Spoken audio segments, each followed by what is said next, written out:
Madam President. Senator from Vermont.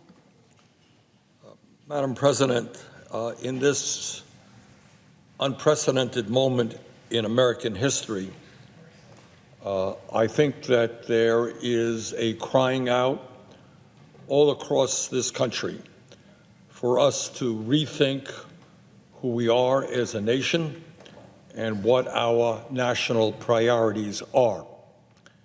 Whether it is fighting against systemic racism and police brutality, whether it is the need to combat climate change and transform our energy system away from fossil fuel, whether it is the absurdity of being the only major country on earth not to guarantee health care to all people as a human right, whether it is the grotesque level of income and wealth inequality, where 3 people today own more wealth than the bottom half of our nation. All across this country, people are crying out for change, real change. And when we talk about the need for real change, it is beyond comprehension the degree to which Congress continues to ignore our bloated $740 billion defense budget. We talk about everything. Democrats and Republicans disagree on almost everything. But when it comes to this huge budget, which has gone up by over $100 billion since Trump has been president, there is unfortunately a broad consensus, and that is wrong. Year after year, Democrats and Republicans come together with minimal debate to support an exploding Pentagon budget, which is now higher than the next 11 nations combined and represents some 53% of our discretionary spending. We are spending more on the military than the next 11 nations combined. That's Russia, China, UK, France, you name it, more than all of them combined. And we're spending on the military budget over half of our discretionary spending. Incredibly, and I know we don't talk about this too much, after adjusting for inflation, we are now spending more on the military than we did during the height of the Cold War, when we were in opposition to the Soviet Union, a major superpower, or during the wars in Vietnam and Korea. After adjusting for inflation, we're spending more today than we did during the time of the Vietnam War. This extraordinary level of military spending comes at a time when the Department of Defense is the only agency of our federal government that has not been able to pass an independent audit. It comes at a time that when defense contractors are making enormous profits while paying their CEOs exorbitant compensation packages, and when the so-called war on terror will end up costing us some $6 trillion. This is an agency that has not passed an independent audit. And I believe that this is a moment in history when it would be a very good idea for the American people and my colleagues here in the Senate to remember the very profound statement made by Republican President Dwight D. Eisenhower back in 1953. And I think all of us remember that Eisenhower was a 4-star general who led the Allied forces to victory in Europe, knew a little bit about the military. And what Eisenhower said, and I quote, "Every gun that is made, every warship launched, every rocket signifies in the final sense a theft from those who hunger and are not fed, those who are cold and not clothed. This world in arms is not spending money alone. It is spending the sweat of its laborers, the genius of its scientists, the hopes of its children, end of quote. And what Eisenhower said 67 years ago was true then, it is true now.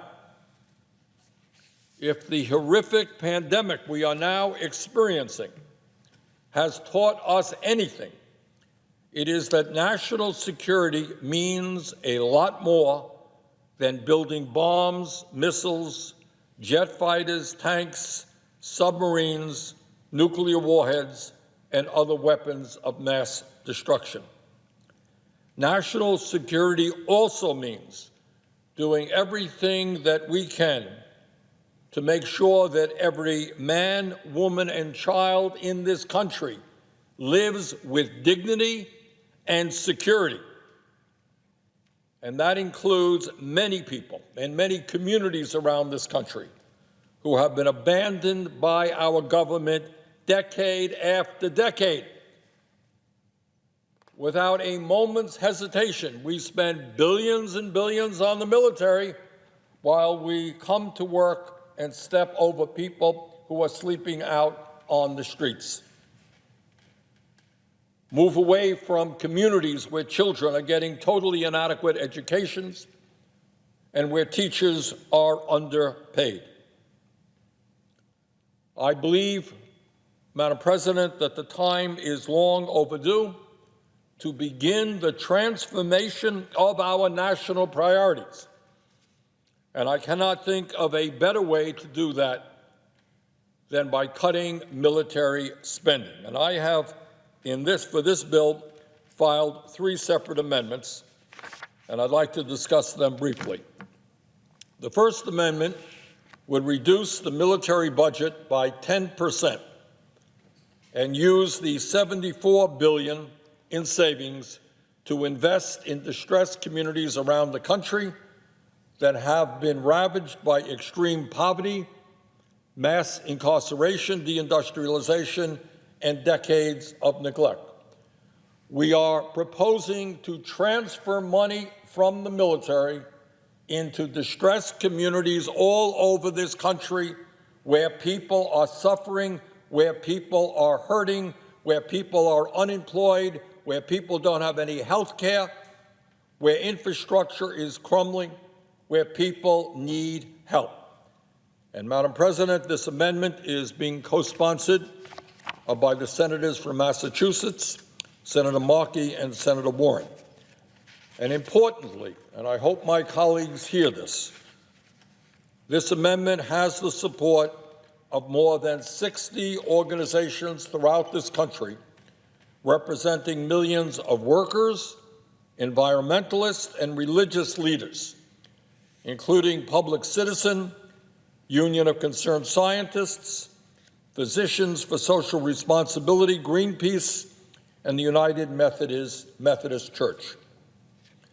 Madam President, at a time when more Americans have died from the coronavirus than were killed in World War I, when over 30 million people have lost their jobs in recent months, when tens of millions of Americans are in danger of being evicted from their homes, when education in America, from child care to graduate school, is in desperate need of reform, when over 500,000 Americans are homeless, when close to 100 million people are either uninsured or underinsured, now is the time to invest in our people, in jobs, in education, in housing, and health care, not in more nuclear weapons, not in more tanks, not in more guns. Under this amendment, distressed cities and towns in every state in this country would be able to use these funds to create jobs by building affordable housing, building new schools, child care facilities, community health centers, public hospitals, libraries, sustainable energy projects, and clean drinking water facilities.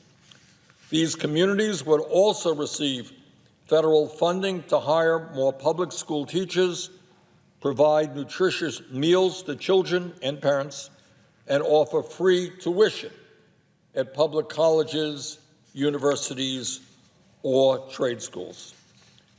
Madam President, this is a pivotal moment in American history, and it is time to respond to those crises that we are facing by transforming our national priorities. Do we really want to spend more, billions more, on endless wars in the Middle East? Or do we want to provide decent jobs to millions of Americans who are now unemployed? Do we want to spend more money on nuclear weapons, or do we want to invest in a child care system which is dysfunctional, in an education system where community after community lacks the funds to provide decent quality education for their kids? Do we want to invest in affordable housing when 500,000 Americans are homeless and 18 million families in America are spending half of their incomes on housing? Those are the choices that we face. And I think the American people are clear that the time is now to invest in our people, not more weapons systems. Madam President, when we analyze the Defense Department budget, it is very interesting to note that Congress has appropriated so much money for the Defense Department that the Pentagon literally does not know what to do with it. According to the GAO, between 2013 and 2018, the Pentagon returned more than $80 billion in funding back to the Treasury. People sleep out on the streets, children go hungry, schools are crumbling, people have no health insurance, but we have given the Department of Defense so much money that they're actually returning some of it back to the government. In my view, the time is long overdue for us to take a hard look not only at the size of the Pentagon budget, but at the enormous amount of waste, cost overruns, fraud, and at the financial mismanagement that has plagued the Department of Defense for decades. Madam President, let us be clear.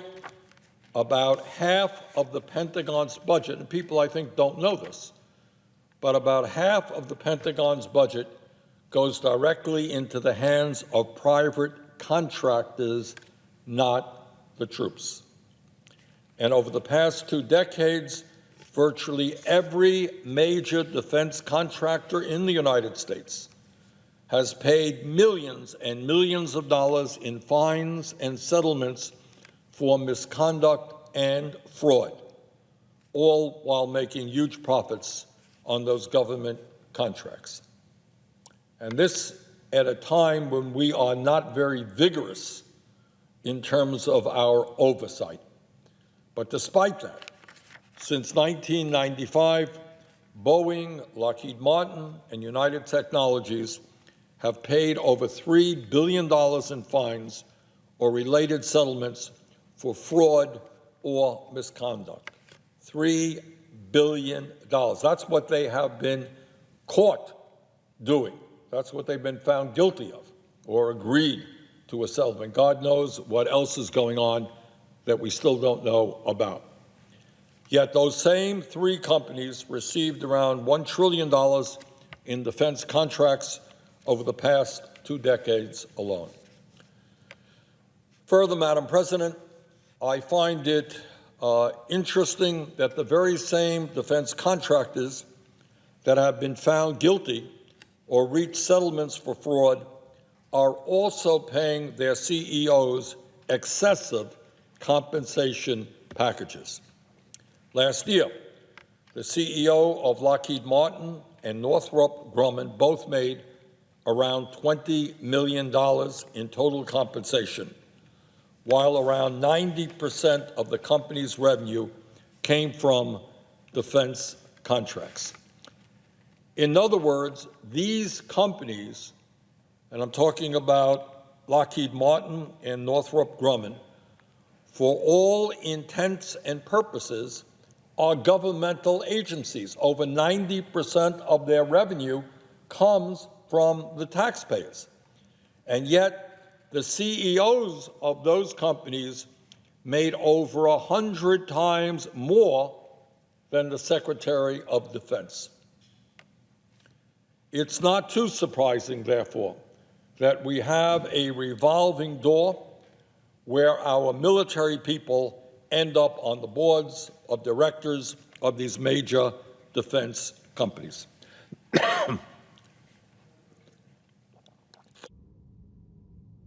Moreover, Madam President, as the GAO has told us, there are massive cost overruns in the Defense Department's acquisition budget that we have got to address.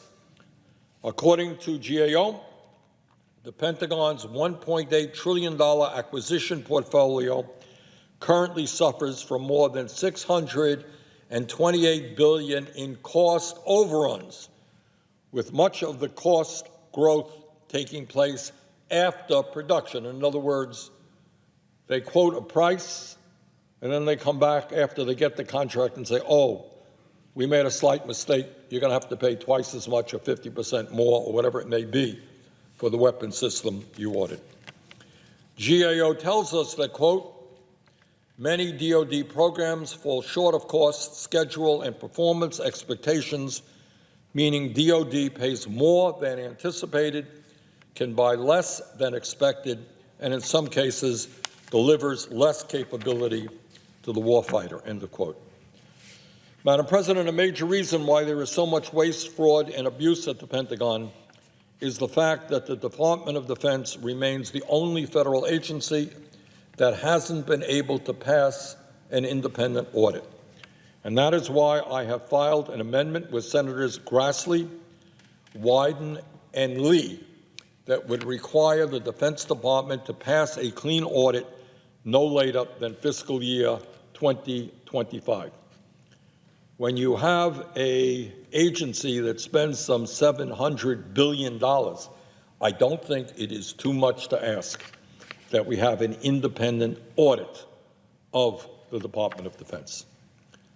Madam President, interestingly enough, many of us will recall what then Secretary of Defense Donald Rumsfeld, not one of my favorite public officials, but what he told the American people on the day before 9/11 about the serious financial mismanagement at the DoD. And here is what Donald Rumsfeld said. Now, needless to say, the following day, that was 9/11. That was the terrorist attack against the United States. So what Rumsfeld said the day before that never got a whole lot of attention. But this is what a conservative Republican Secretary of Defense said. And I quote, our financial systems are decades old. According to some estimates, we cannot track 2.3 trillion in transactions. We cannot share information from floor to floor in this building, that's the Pentagon, because it's stored on dozens of technological systems that are inaccessible or incompatible, end quote. And yet, nearly 20 years after Donald Rumsfeld's statement, the Defense Department has still not passed a clean audit, despite the fact that the Pentagon controls assets in excess of $2.2 trillion, or roughly 70% of what the entire federal government owns. Madam President, the Commission on Wartime Contracting in Iraq and Afghanistan concluded in 2011 that $31 to $60 billion spent in Iraq and Afghanistan had been lost to fraud and waste. Separately, in 2015, the Special Inspector General for Afghanistan Reconstruction reported that the Pentagon could not account for $45 billion in funding for reconstruction projects. And more recently, an audit conducted by Ernst & Young for the Defense Logistics Agency found that it could not properly account for some $800 million in construction projects. Madam President, it is time to hold the Defense Department to the same level of accountability as the rest of the government. That is not a radical idea, and support for this concept is bipartisan. And that's why I am delighted that this amendment is supported by Senators Grassley and Lee, as well as Senator Wyden, and we hope it will be supported by a strong majority of the members of the body. Madam President, I believe in a strong military, but we cannot continue to give more money to the Pentagon than it needs when millions of children in our country are food insecure. There are kids all over this country, in every state in this country, who are hungry. And when we have 140 million people who cannot afford the basic necessities of life without going into debt. Further, Madam President, let us be very clear. When we are talking about the need to protect the American people, we are talking about the need to defeat our most immediate adversary right now, an adversary that has taken in recent months over 120,000 American lives. And that, of course, is the coronavirus. So when we talk about defense, when we talk about protecting the American people, we must get our priorities right and do everything that we can to protect the American people from the coronavirus. I don't think nuclear weapons are going to do it. I don't think tanks are going to do it. I don't think F-35s are going to do it. But we need to do everything that we can to protect the lives and the health of the American people in terms of the coronavirus. And what virtually every scientist who has studied this issue will tell us, and they just told me that this morning as a member of the Health Committee, is that the most effective way to prevent the transmission of this deadly virus and to stop unnecessary deaths from COVID-19 is for everybody in this country to wear a mask. Not rocket science, not very complicated, but if you wear a mask when you are in contact with other people, the likelihood that you will spread the virus or get the virus is significantly reduced. That's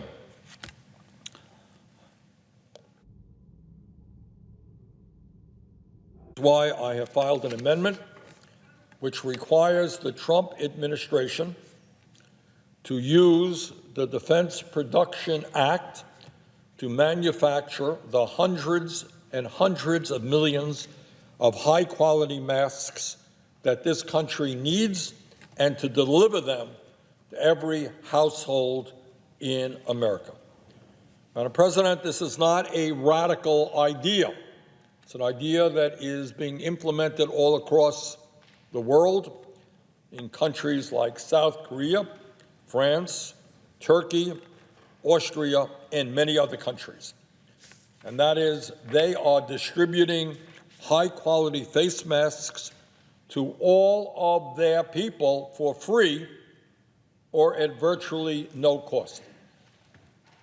And that is what I believe we have got to do. There was a study that just came out from the University of Washington very recently, which suggested that if 95% of the American people wore face masks when they interact with others, we could save some 30,000 lives and hundreds of billions of dollars. So I think this is a common sense amendment. It is beyond my comprehension how, in the wealthiest nation in the world with the strongest economy, we have not been able to produce the personal protective equipment, the masks, gowns, gloves, that our doctors and nurses and medical personnel need. So we've got to do that, but we also have to produce the masks that the American people need. As everyone knows, over the past 3 months, the coronavirus has infected more than 2.5 million Americans and caused nearly 130,000 deaths. More Americans have died from the coronavirus than were killed fighting in the wars in Korea, Vietnam, Afghanistan, and Iraq combined. And sadly, Madam President, there is new evidence that this pandemic is far from over and may kill many tens of thousands more. In the past few days, new COVID-19 cases in the United States have increased dramatically, jumping to their highest level in 2 months and returning to where they were at the peak of the outbreak. Madam President, if we take bold action now, we could prevent tens of thousands of Americans from dying. And that is exactly what we have got to do. Unfortunately, the Trump administration continues to endanger millions of Americans by ignoring the most basic recommendations of medical professionals and recklessly downplaying the most effective tool we have to contain the pandemic, and that is simply wearing a mask. So this amendment is nothing more than listening to science and saving lives. And again, this morning, I participated in a hearing with Dr. Fauci and many others from the Trump administration. And they were very clear.